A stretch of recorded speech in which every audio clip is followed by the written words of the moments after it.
તો હાલ એક સમાચાર પ્રાપ્ત થયા નવસારી જિલ્લાના નૂતન કમલમનું ખાતમુહૂર્ત કેન્દ્રીય મંત્રી સી.આર. પાટીલના હસ્તે કરાયું। આ ખાતમુહૂર્ત 40,000 ફૂટના વિશાળ પ્લોટમાં કરાશે નિર્માણ। 24,000 ફૂટ જગ્યામાં થશે નૂતન કમલમનું બાંધકામ। 8 મહિનામાં પૂર્ણ કરાશે આ નિર્માણ કાર્ય। સી.આર. પાટીલે ખાતમુહૂર્ત કર્યું છે। નવસારી જિલ્લાના નૂતન કમલમનું ખાતમુહૂર્ત કરાયું છે। કેન્દ્રીય મંત્રી અને પ્રદેશ ભાજપ અધ્યક્ષ સી.આર. પાટીલના હસ્તે ખાતમુહૂર્ત કરવામાં આવ્યું છે। 40,000 ફૂટના વિશાળ પ્લોટમાં કરાશે નિર્માણ। તો 24,000 ફૂટ જગ્યામાં થશે નૂતન કમલમનું બાંધકામ।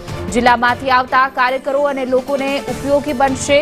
તો આગામી 8 મહિનામાં જ આ કામ છે તે પૂર્ણ કરવામાં આવશે। પ્રદેશ ભાજપ અધ્યક્ષ સી.આર. પાટીલ ઉપસ્થિત રહ્યા હતા અને ખાતમુહૂર્ત કર્યું હતું। કેન્દ્રીય મંત્રી સી.આર. પાટીલના હસ્તે ખાતમુહૂર્ત કરવામાં આવ્યું છે। 40,000 ફૂટ સ્ક્વેરમાં આ આખું નિર્માણ પામવામાં આવશે। 24,000 ફૂટ જગ્યામાં થશે નૂતન કમલમનું। લગભગ તમામ જિલ્લાઓમાં કાર્યાલય બનાવવાનું શરૂ કર્યું અને ઘણા બધા કાર્યાલયો પૂર્ણ થયા છે। નવસારીમાં માન્ય શ્રી મંગુભાઈ પટેલ જ્યારે અહીંયા કેબિનેટ મંત્રી હતા ત્યારે જ એમણે કાર્યાલયનું નિર્માણ કર્યું હતું। પણ હવે જે રીતે શહેરનો અને પાર્ટીનો વિકાસ થયો છે તે જોતા થોડા મોટી જગ્યામાં લોકોની સુવિધા માટે કાર્યાલયની આવશ્યકતા હતી।